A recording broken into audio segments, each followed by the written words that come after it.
brooch was wrong before Marlowe even touched the case. Holden set the velvet box on the table the way a man sets down a verdict. Not a gift, not a gesture, but a conclusion. The guests inside the Alderton House ballroom went quiet around it. Marlowe Ashby Crane, 34-year-old wife of Holden Crane, sat at the center of that silence, while her husband smiled the kind of smile that does not reach the eyes. 50 people with champagne in their hands and nowhere comfortable to look. He said, "For the woman who has always needed a little more polish." A few guests laughed. Most studied their plates. Chester Crane, 66-year-old father of Holden and president of Crane Development Group, lifted his glass from across the table and nodded slowly, as though his son had said something wise. Chester had been performing wisdom all evening, talking about class, about legacy, about the kind of wealth that announces itself before a man opens his mouth. He had said the name Velleman Stone 4 times by Marlowe's count, once to a hedge fund manager near the ice sculpture, once to the couple at the far end, twice to no one in particular, just to feel the syllables in his own throat. Velleman Stone Auction House, the most respected private authentication and auction house in the country. The house that had brokered the estate sale of a Duke's private collection authenticated 2 Vermeer discoveries, and last spring placed a Mughal emerald suite at $9 million.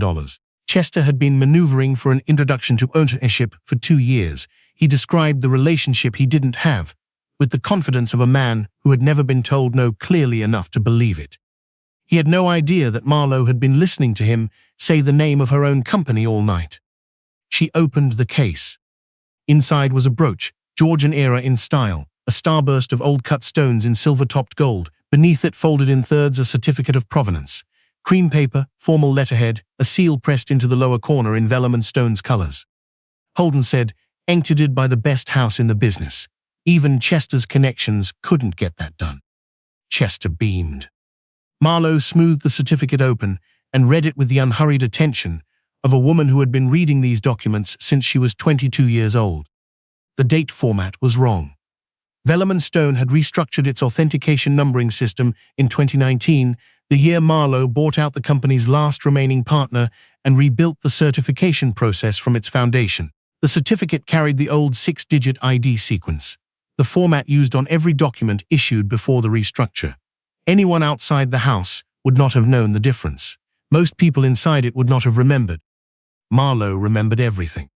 The paper was wrong too, heavier than V&S's current stock, with a grain that pressed slightly under her thumb instead of releasing smoothly. And the seal. She would have known that seal in a dark room with her eyes closed. The current impression had a hairline variation in the crest, introduced by their new press in 2021. This seal was smooth, a reproduction of an archived original. Holden had given her a forged vellum and stone authentication certificate. He had given the owner of Velleman Stone a document her own house had never produced. Marlowe folded the certificate back along its creases and placed it beneath the brooch. She looked at her husband. He was still smiling. Across the room, Sasha Railed, 29-year-old investment liaison and Holden's companion of 8 months, stood near the charity display table in a dress the color of winter ice. She had been introduced to the table as a client consultant. She had been watching Marlowe all evening with the patience of a woman who believed she had already been given something that wasn't hers to take. Marlowe touched the brooch once with 2 fingers, then she set the case down. She said, "Thank you, Holden." Those 3 words were the last thing she offered him freely that night. 3 floors above the ballroom, in the private management suite Marlowe had reserved under Vellum and Stone's event coordinator listing, Greta Moss, 43-year-old senior director of operations and Marlowe's most trusted employee, had been waiting since 7 o'clock. 2 sealed folders on the table, a laptop open, her phone charged and face up beside a cup of tea that had gone cold an hour earlier. Greta had worked for Marlowe for 11 years. She had watched Marlowe negotiate buyouts, rebuild the authentication division from 12 appraisers to 41, and turn V&S into the kind of house that museum directors called before they called anyone else. She had also watched Holden Crane attend 3 of Marlowe's company events in 7 years of marriage. He had left early each time. At the last one, she had overheard him tell a catering manager that his wife was in art, something quiet. He had never once asked what her title was. When Marlowe came through the suite door at 8:40, Greta read her face before a word was spoken. "The certificate?" Greta asked. Marlowe set the velvet case on the table. "Forged, pre-2019 format, wrong paper stock. Someone copied an archive template and got most of it right." Greta opened the second folder. She had assembled it that afternoon after a charge cleared through the household account. A payment to a firm called Langford Provenance Services, described only as document consulting. She placed it in front of Marlowe. Langford has appeared in 2 separate insurance inquiries in the past 18 months. Both times the documents involved carried authentication marks from houses they were not authorized to represent. Marlowe looked at the name. She had seen it once before, in a stack of flagged third-party verification requests that came through V&S's intake system in the spring. She had forwarded it to legal without following up. She had not thought about it again until Greta put it in her hand tonight. She asked, "How many V&S documents?" Greta said, 3 confirmed, all in the same retired format as the certificate downstairs. 2 were attached to insurance portfolio appraisals submitted by Crane Development Group. The third appeared in a loan application filed by Chester Crane personally, listing estate jewelry as part of his collateral holdings. The room went very quiet. Marlowe looked at the case, at the brooch, at a certificate bearing her company's name on a document her company had never touched. Chester had spent 2 years trying to reach the ownership of Velleman Stone. He had named the house at every dinner, every club, every gathering of people he wanted to impress. He had submitted forged V&S authentication to lenders and insurers to support the value of assets he claimed to own. He had used Marlowe's company as a prop in his own financial performance while looking directly through her at every table they had ever shared. Marlowe picked up her phone and called Beatrix Horn. Beatrix Horn, 49-year-old attorney, and the woman who had handled every private trust, every shareholder agreement, and every clause of Marlowe's prenuptial contract for the past decade, answered before the second ring. Marlowe told her everything in under 4 minutes. The certificate, Langford, Greta's findings, on Chester's filings, Holden's smile when he set the case down. Beatrix was quiet a moment. Then she said, "Don't confront either of them tonight. Don't access anything he hasn't voluntarily shared. Keep the brooch and certificate exactly as presented. Don't let the case leave your hands." Marlowe asked, "Can I have Vincent there?" Vincent Orell, 57-year-old Chief Authentication Officer of Velleman Stone, and one of 3 people in the field who had memorized every technical specification of V&S's certification history, was already confirmed for the evening. 3 V&S consignment pieces were up for charity bidding in the Alderton Gala's live auction. His presence was already scheduled, already explained. No one would question it. Beatrix said, "Let Vincent do what Vincent does. If Holden presents that certificate publicly, let it sit. Don't announce anything yourself. Just ask for the piece to be examined." Marlowe looked at the rain starting against the window. She asked, "Do you think he ever wondered who he married?" Beatrix paused. He thought he knew. That's worse than never wondering. Marlowe thanked her and ended the call. She sat for a moment and let herself feel the weight of the evening without performing anything for anyone. She thought about her mother, Elena Ashby, a self-taught art restorer who had spent 20 years working out of a converted studio apartment, sitting under a desk lamp in a building without reliable heat, restoring water-damaged canvases that other people had decided weren't worth saving. Elena had never sold anything grand. She had fixed things. She had brought broken work back to what it was always supposed to be. When Marlowe was 12, her mother had placed 2 documents on the table between them. One was a legitimate provenance certificate from a small regional auction house. One was a forgery Elena had identified during a consignment review. "Feel the paper," her mother had said. "Read the ID numbers out loud. Your eye will lie to you before your hands will." Elena had not lived to see what Marlowe built with those lessons. She had died at 61 years. Before Marlowe bought the controlling interest in Velleman Stone and rebuilt the authentication protocols herself. The company's certification mark, a small inset stone surrounded by a manuscript vellum border, was Marlowe's design, drawn from a doodle Elena had left in the margin of an old restoration notebook. Chester had praised that mark 3 times tonight. He had called it the standard. He had said a man of his position deserved access to what it represented. Marlowe picked up the velvet case and went back downstairs. When she returned to the ballroom, Holden's posture shifted. He had expected something different from her after the box. Smaller, maybe, or confused enough that the rest of the evening would run the way he had arranged it. Instead, she sat down without looking at him, accepted a glass of water, and listened to their table conversation as though nothing had been settled. That seemed to bother him more than the alternative would have. Chester moved toward a group of developers near the bidding display and raised his voice to Carrie. He was describing a private collection he intended to authenticate in the coming quarter. He said Vellum and Stone's name again. He said he had a relationship that could facilitate an introduction to the right people. He had no such relationship. Every inquiry from Crane Development Group had moved through VNS's standard intake form and been declined or deferred. Sasha had drifted to Holden's side of the room. She had positioned herself all evening as a question with an obvious answer, close enough that guests with any attention to spare could see what was happening, far enough that nothing had been stated. Then Holden stood and tapped his glass. The room settled. He said, "Before the bidding begins, I want to take a moment. Tonight is our anniversary, and I think it's time to be honest, with our friends, with everyone in this room, and with Marlo." The way he said her name was the tell. Not the way a husband says a name, the way an actor says the name of a character whose scene is ending.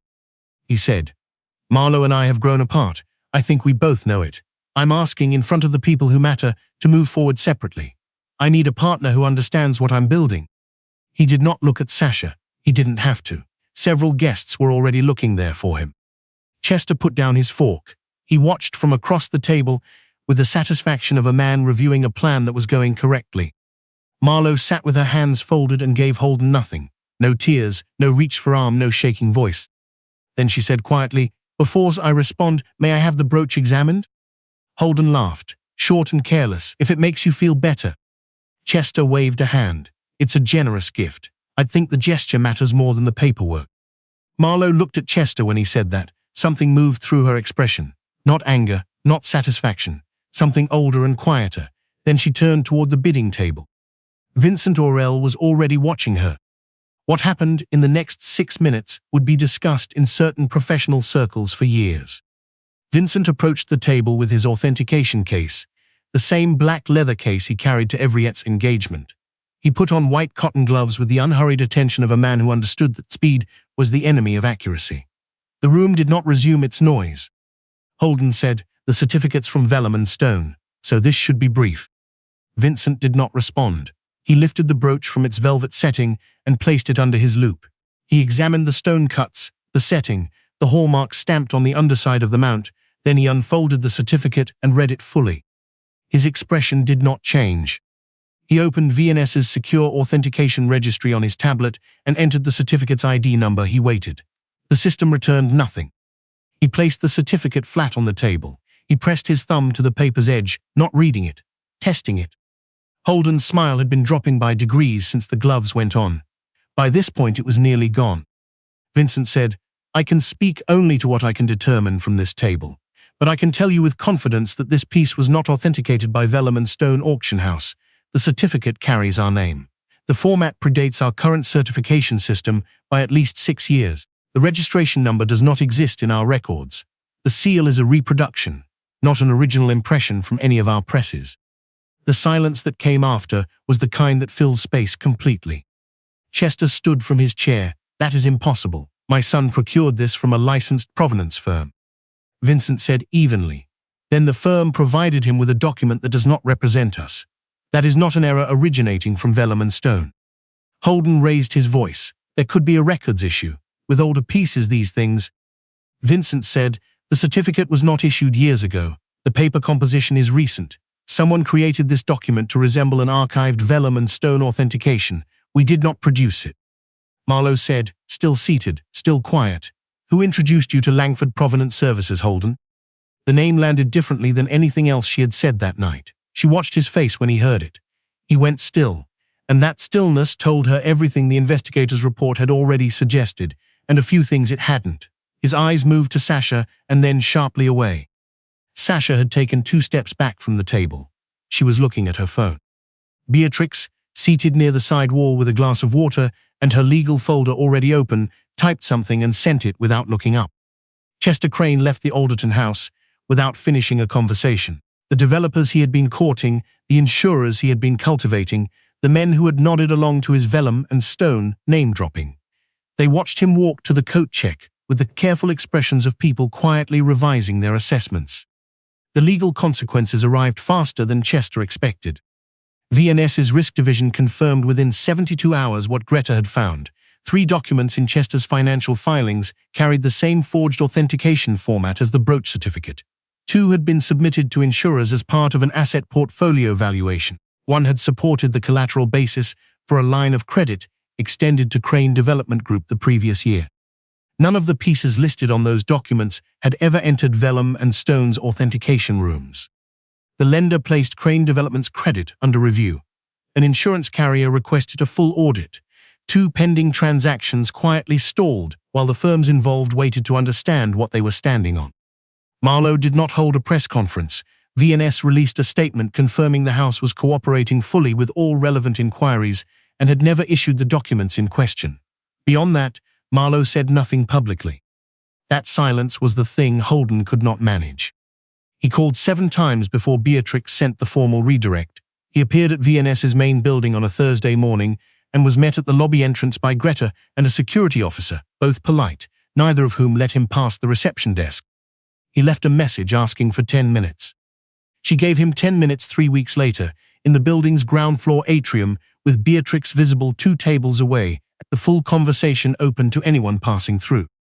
Holden looked reduced, not broken.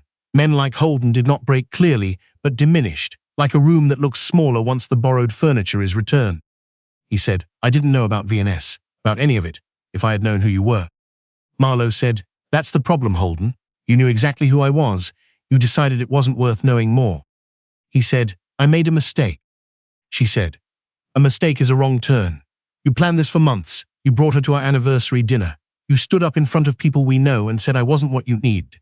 Then you used a forged authentication to wrap it as a gift. That isn't a mistake. That's who you chose to be." He was quiet. Then he asked, "Did you ever think about telling me? About the company?"